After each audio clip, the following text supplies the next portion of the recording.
আমার টাকা দরকার, মাথা নষ্ট করিস না কিন্তু।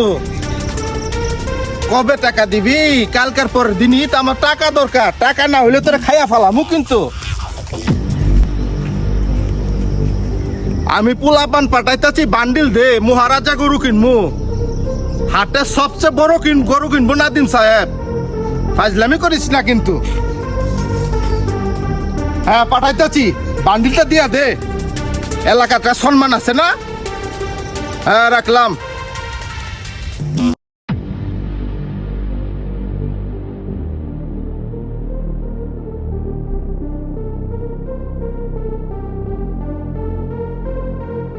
ওই তোর যে কইছিলাম টাকা গুলাই টাকা বস মাথা তো নষ্ট হয়ে গেছে গা, টাকা পয়সা তো কিচ্ছু দিতেছে না সুদে। কে দিতাছে না? ওই যার কাছে টাকা দিছিলাম ও তো খালি 900 দেখাইতেছে। আমি যে মহারাজা কিনবো, ওর বাপের গায়ে জ্বর, আমি যদি টাকা ঠিক মতো না পাই তোরে